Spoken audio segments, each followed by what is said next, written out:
Corona టైంలో stock market పడిపోయింది. మీలో చాలామంది పానిక్ అయ్యి అమ్ముకున్నారు. తర్వాతేమైంది? మార్కెట్ తిరిగి పెరిగింది. మీరు నష్టపోయారు. ఇప్పుడు మళ్లీ అదే పానిక్. ఇరాన్ ఇజ్రాయిల్ మధ్య యుద్ధం. త్రివప్రపంచ యుద్ధం మొదలవుతుందా? పెట్రోల్ రేట్లు 200 అయిపోతాయా అని ఆందోళన. ఈ వీడియోలో మీ మైండ్లో ఉన్న 13 ప్రశ్నలకు లాజికల్గా, సూటిగా సమాధానం చెప్తాను. ఈ వీడియో చివరికి మీరు పానిక్ అవ్వడం మానేసి ప్లానింగ్ స్టార్ట్ చేస్తారు. దుబాయ్లో సాఫ్ట్వేర్ ఇంజనీర్గా పనిచేస్తున్న మన రమేష్ గురించి మీకు తెలుసా? ప్రొద్దున్నే లేచి మొబైల్ చూస్తే ఇరాన్ ఇజ్రాయెల్పై మిసైల్ దాడి అని బ్రేకింగ్ న్యూస్. అంతే, రమేష్కు చెమటలు పట్టేశాయి. అమ్మో, నా జాబ్ పోతుందా, ఇండియా వెళ్ళిపోవాలా అని ఒకటే టెన్షన్. అప్పుడే వాళ్ళ ఆఫీస్లో సీనియర్ మేనేజర్ సార్వార్ వచ్చి, ఏరా రమేష్, భయపడుతున్నావా? యుద్ధాలు ఎప్పుడు జరిగేవే, నువ్వు నీ పని చూసుకో అని కూల్గా చెప్పాడు. కానీ మనమలా కూల్గా ఎందుకుండలేం? ఇక్కడే మన బ్రెయిన్ ఒక ట్రాప్లో పడుతుంది.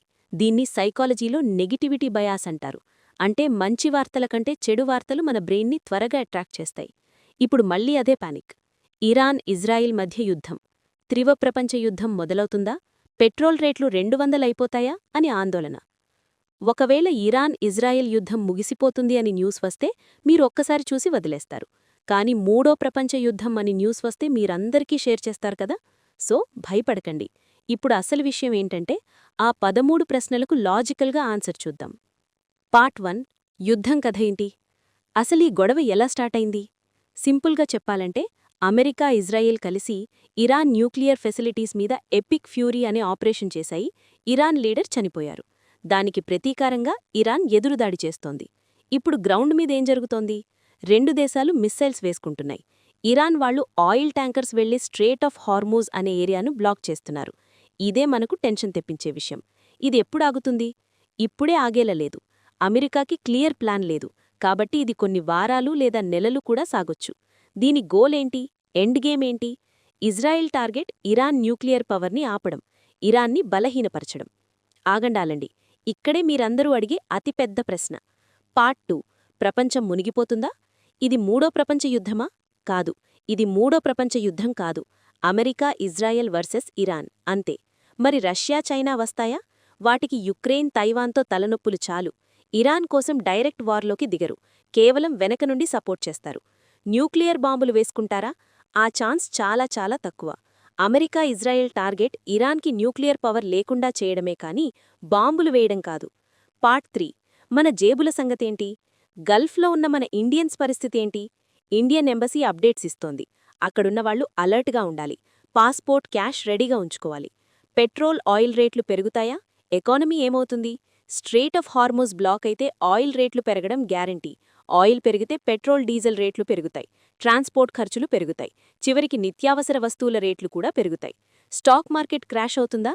ఇన్వెస్టర్స్ ఏం చేయాలి? షార్ట్ టర్మ్లో క్రాష్ అవుతుంది. కానీ లాంగ్ టర్మ్ ఇన్వెస్టర్స్ పానిక్ అవ్వకూడదు. మీరీ మిస్టేక్ చేస్తున్నారా? మార్కెట్ పడుతోందని మీ మ్యూచువల్ ఫండ్స్ని అమ్ముతున్నారా? ఇక్కడే చాలామంది డన్నింగ్ క్రూగర్ ఎఫెక్ట్లో పడతారు. అంటే ఏంటో తెలియకపోయినా పానిక్లో తప్పుడు డెసిషన్ తీసుకుని నష్టపోతారు. ఈ యుద్ధం తర్వాత ప్రపంచం ఎలా మారుతుంది? మిడిల్ ఈస్ట్లో పవర్ బ్యాలెన్స్ మారుతుంది. అన్ని దేశాలు ఆయిల్ కోసం మిడిల్ ఈస్ట్పై ఆధారపడడం తగ్గించుకుని కొత్త ఎనర్జీ సోర్సెస్ వైపు వేగంగా వెళ్తాయి. అమెరికా వాళ్ళేమనుకుంటున్నారు? సర్వేల ప్రకారం 59% అమెరికన్స్కి ఈ యుద్ధం ఇష్టం లేదు. వాళ్ళకి క్లారిటీ లేదు. మనకి టేకవే ఏంటి? పానిక్ వద్దు.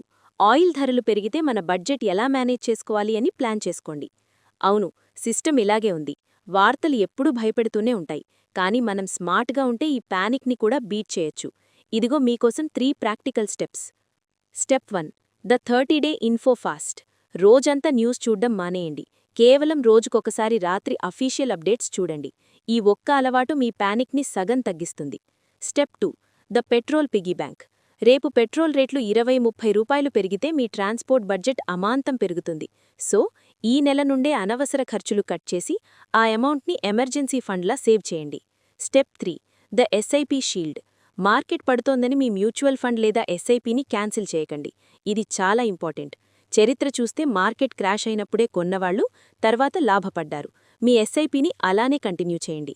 కరోనా టైంలో భయపడిన వాళ్లు నష్టపోయారు, ప్లాన్ చేసిన వాళ్లు లాభపడ్డారు. ఇప్పుడు కూడా అంతే. ఈ 13 ప్రశ్నలు సమాధానాలు చూశాక మీకు ఏమనిపించింది? అంటే ఇది నేను మేనేజ్ చేయగలను అనే ధైర్యం వచ్చిందా లేదా?